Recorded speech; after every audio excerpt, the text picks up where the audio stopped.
Continuamos en Cátedra Médica, Sí. doctor Ángel González Sí, Medina. muy importante lo que explica ahora Ellen, y que la gente, la población debe saber. Explicar un poquito más sobre la hematuria, que es la presencia de sangre en la orina. Sí. Hematuria que puede ser de dos tipos, como tú decías, la que no se ve, que Exacto. solamente la vemos en el microscopio, y la que se ve, que la que el paciente puede ver, y el médico puede ver, o cualquier persona puede ver. ¿Cómo definiría esto como en el lenguaje popular? ¿Una hematuria de qué tipo cuando se ve o de qué tipo cuando no se ve? Bueno, hay dos tipos de hematuria, macro y micro. No quiere decir al tamaño del eritrocito, no porque sean pequeños los eritrocitos, porque hay mucha gente puede confundirse con eso. Microscópica es porque la tenemos que ver a través de un microscopio, la consideramos un hallazgo. Un hallazgo quiere decir que es casual, no todo el mundo tiene la suerte de que se le encuentre una sangre en el sedimento, que es la que se necesita a través del microscopio. Lo macro lo ve el paciente, se asusta muchísimo. Un 5% de la población mundial tiene microscopía de sangre en la orina sin que sea patológico. Es muy importante. Es una de las entidades más difíciles de diagnosticar, porque podemos tardar meses antes de decirle al paciente que no está pasando nada. Y muchas veces necesitamos una biopsia de riñón para poder tener un pronóstico, porque existen condiciones genéticas como la membrana fina en el riñón que permite que salgan más eritrocitos, células rojas de la sangre de lo normal, y esto no requiere que se asuste el paciente, no necesita un tratamiento específico, simplemente la importancia de la biopsia es para tranquilizar a ese paciente y decirle, mire, usted hereda esa condición, usted no va a tener daño renal. Doctora, usted cuando daba la definición de la insuficiencia renal crónica decía que esto puede presentarse incluso antes del bebé nacer, ¿cierto? En condición intrauterina, decía. Entonces, Causas. ¿quiere decir esto que un bebé puede nacer con problemas renales? Háblenos un poco sobre ello. Sí, hay condiciones genéticas que no se ven de una vez, pero hay otra, por ejemplo, la uropatía obstructiva. Hay niños que pueden tener ya uropatía obstructiva intraútero y se han dado casos que se han podido intervenir quirúrgicamente y resolver, porque hay estrechez de las vías urinarias que pueden hacer que la orina se devuelva una vez que se haya producido. Entonces los riñones son órganos macro que se pueden observar adecuadamente desde la parte intraútero, que es una de las que más podemos observar dentro de la barriga de la madre. Excelente. Vamos a escuchar qué dice la gente. Buenos días. Buen día, saludos. Adelante. Doctora, dos cosas. La primera es, siempre he escuchado que la ingesta de suplementos proteicos hay que hacerla con cierta cautela porque el exceso de proteína que se ingiere, que no puede metabolizarse, causa daño al riñón. Y lo segundo es, la ingesta de alcohol casi siempre se relaciona con daño hepático, pero como el alcohol es un líquido y usted habló que los riñones son el filtro del cuerpo, ¿qué tanto daño puede ocasionar a la función renal? Muchas gracias. Sí, gracias. Bueno, el alcohol es muy dañino, deshidrata y altera el intersticio del riñón, porque hay sustancias que pueden, las que no son dañinas pueden convertirse en dañinas. Es una, así como los té, es una de las sustancias que más daño le puede hacer al riñón. Los té, pero el alcohol, en este caso. Okay. Así como ingerimos té, que son muy buenos, así el alcohol, que sirve para un estado social de la persona, te puede deshidratar. Beber cerveza nada más no es lo lógico, ni vino solamente. Por una copa de vino, 2 de agua, por un vaso de cerveza, 2 de agua, porque existen formas de beber de una manera saludable. Y las proteínas, tú lo dijiste, sí sobrecargan la función del riñón. Ahora, un desnutrido, si le damos proteína, también hasta ese le puede hacer daño, porque el cuerpo no está preparado para recibir una carga excesiva y para procesar, tanto en el desnutrido como en el que es normal, no está en condiciones. Todo es gradual. Aunque esté desnutrido, no lo puedo sobrecargar en exceso. Y si la persona está normal, pues no lo necesita. Simplemente hacer ejercicio y seguir alimentándose con más conciencia, sabiendo qué es lo que más necesitan sus riñones. Ángel González Sí. Medina. Hay un aspecto importante. Hablamos, ¿verdad?, de la insuficiencia renal aguda, insuficiencia Así es. renal crónica, y en ambos casos puede estar comprometido o relacionado con disfunción cardíaca, con Sí. trastornos cardiovasculares. Y mucha gente conoce el llamado síndrome cardiorrenal. Así es. ¿En qué consiste este síndrome cardiorrenal y cómo se puede clasificar o categorizar el mismo, dependiendo de la situación que esté ocurriendo en ese momento en el Sí, paciente? son dos órganos que están tan vinculados que hasta el síndrome cardiorrenal tiene 5 etapas. Igual que la insuficiencia renal crónica, tiene 5 etapas, 5 formas de tú evaluarlo. Clasificarlas. El síndrome cardiorrenal, 1 es aquel corazón que falla de manera aguda.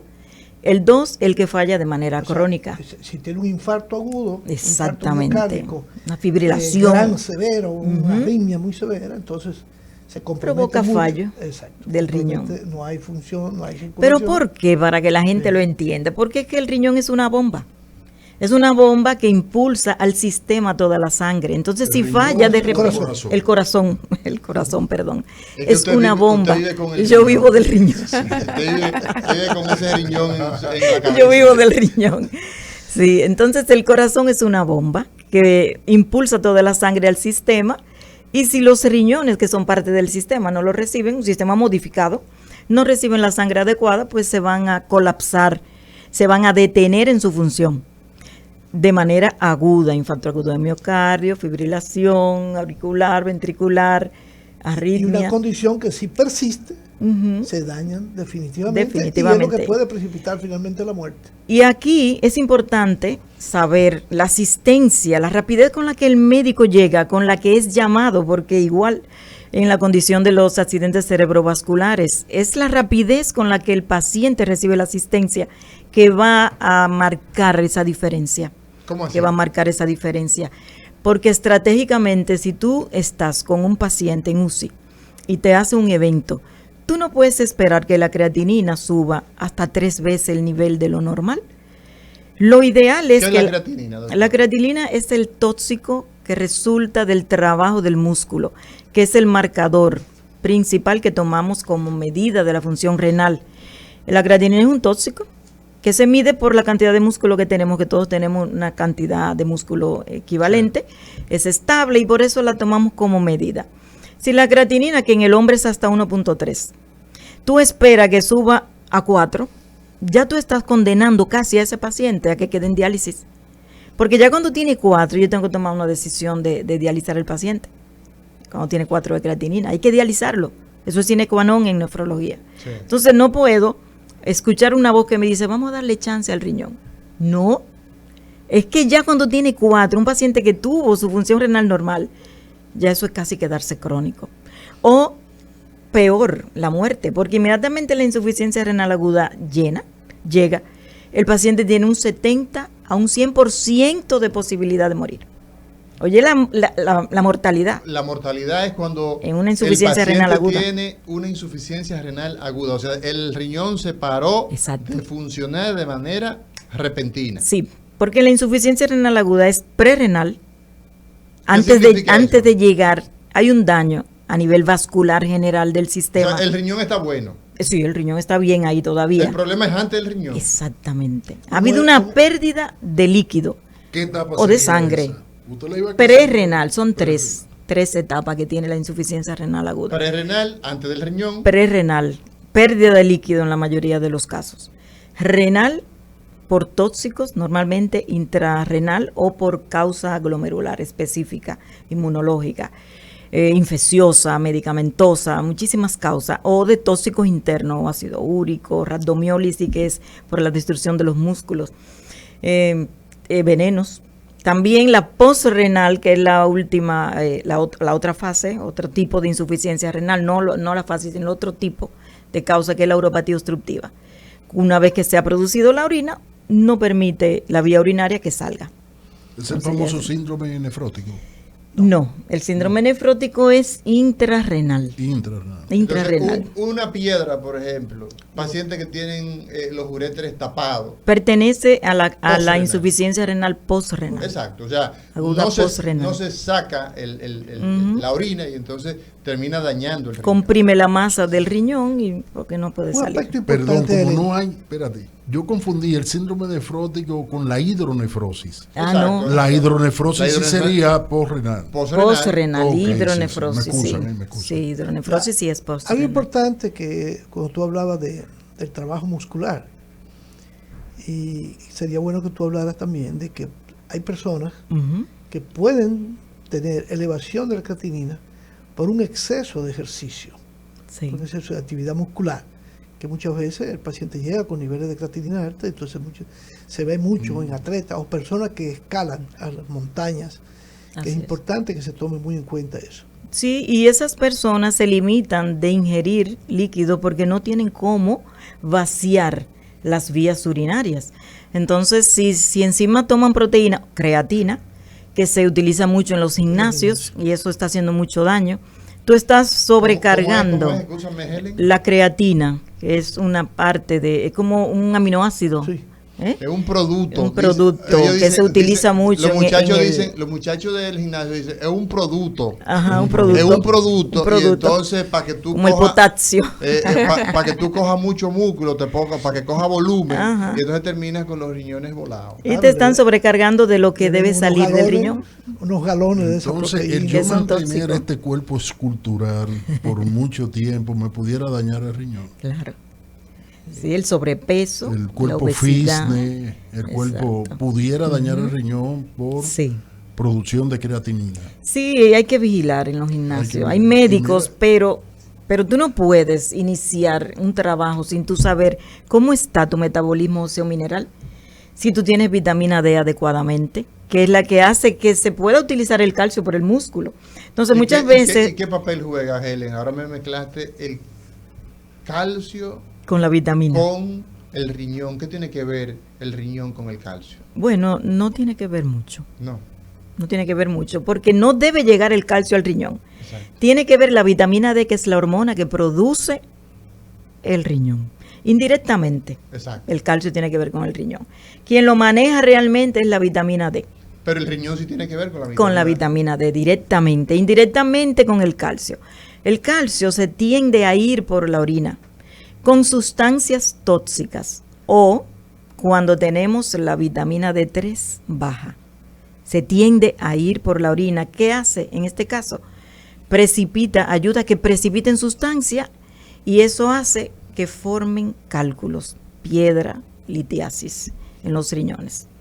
Un aspecto importante en los últimos tiempos, sobre todo como tú mencionaste la palabra tecnología, obviamente uno se da cuenta, sobre todo en el área nuestra de cardiología, que hacemos muchos procedimientos diagnósticos, especialmente de tipo para hacer procedimientos diagnósticos o de tratamiento, como es el cateterismo cardíaco, la angiotomografía, Sí. todos estos procedimientos que necesitan de la aplicación de un contraste para poder ver los vasos adecuadamente. Ujú.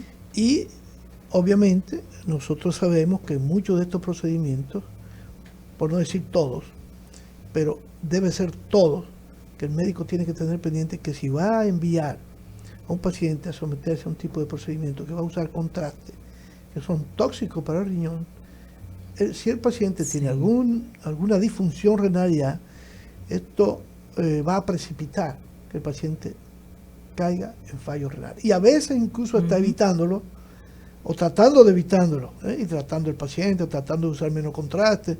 Y como tú sabes, que a veces hemos decidido hasta ponerle el catéter de diálisis desde antes del procedimiento, y aún así entran en fallo renal.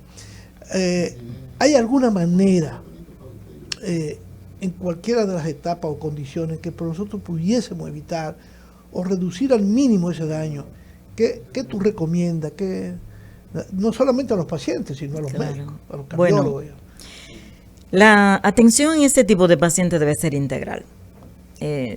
No puede ser que porque tenga 1.3 de creatinina no califique para hacerle un estudio.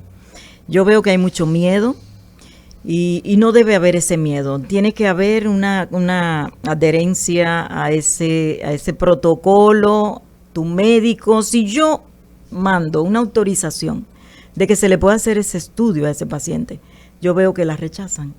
Le dicen que no porque la creatinina está en 1.5. Pero yo estoy mandando una autorización para que se le haga el estudio.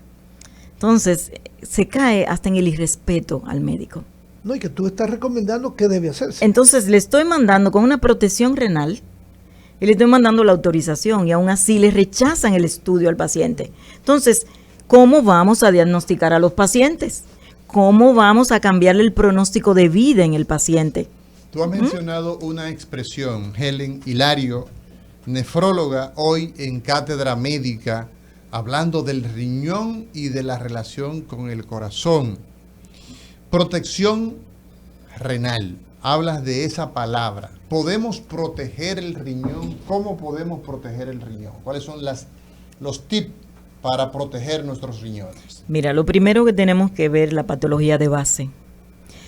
¿Qué paciente yo tengo enfrente? Si es hipertenso, si es diabético, obeso, O si es las en dos. sobrepeso. O si es los dos, si es hipertenso. Mira, hay diabético, pacientes o que si están premiados con todo. se sacan Hay todos pacientes los que tienen todos los números y se los sacaron hipertenso, todos. sufren de la presión, sufren de Sí. azúcar, hipertensión, se- diabetes y son gordos. Y están tomando medicamentos que también, aunque que es Sí, parte del tratamiento, afectan la exactamente. función renal. Es muy Los raro lípidos que una altos. persona en condiciones óptimas esté necesitando ese estudio que le está mandando el doctor González Medina. Sí. Es muy raro eso. Entonces, casi en la mayoría de los casos, los pacientes tienen todo. ¿Y Todas las condiciones. Ok, y entonces, ¿cómo nosotros podemos proteger el riñón? Y además de insuficiencia renal. Ajá. ¿Y cómo nosotros podemos proteger el riñón antes de que el riñón se enferme? Bueno, O se deteriora. No, vamos a partir del Ujú. paciente Está sano. que está sano. exacto. Para la gente que nos está escuchando. Todo el que nos está escuchando dice, mira, pero yo no tengo ningún problema. Yo me hice mi examen de orina y me dijeron que todo estaba bien, la creatinina está bien, etcétera, etcétera. ¿Cómo proteger el riñón? Lo primero es que de cada 10 personas, 3 tienen cierto grado de daño renal. 3. 3. Ah. Entonces no sabemos en qué condición está ese riñón antes de nosotros decir vamos a hacerle tal cosa. No sabemos qué está comiendo, qué estilo de vida lleva, su genética, su herencia, dónde se crió, porque hasta eso hay que preguntarlo. Se crió al lado de Metaldón, se crió Jaime. en el campo con los pesticidas. Tú tienes que investigar cómo están los dientes, si tiene sinusitis, ¿Qué pasa con los si dientes? oye bien. Bueno, las bacterias, las caries. ¿Mm? O sea, una persona puede Tener hasta infección. una meningitis, puede tener una infección en la cavidad bucal, puede tener un absceso y no darse cuenta, deterioro de los dientes que lo pueden poner en un riesgo de tener una infección silente que no se dé cuenta, una sinusitis que no se esté dando cuenta a nadie. Todo eso te debilita ante una complicación que tú tengas con un procedimiento, un proceso. Segundo, la hidratación del paciente. Tú tienes que garantizar la hidratación. ¿Cómo yo hidrato el riñón? De una manera irónica, que esto va a sorprender un poco. Nos vamos a una pausa. Ok. Y cuando regresemos, la doctora Helen Hilario nos va a decir cómo nosotros vamos a hidratarnos adecuadamente. Es un lujo tener a esta profesional en el día de hoy, porque en esta época la gente está tratando de ser cada vez más fitness, más saludable, y entonces hace muchos ejercicios. Pero entonces vamos a ver si usted se está tratando adecuadamente, si se está hidratando. E ingiere una cantidad de proteínas que le dan que también tienen efectos tóxicos.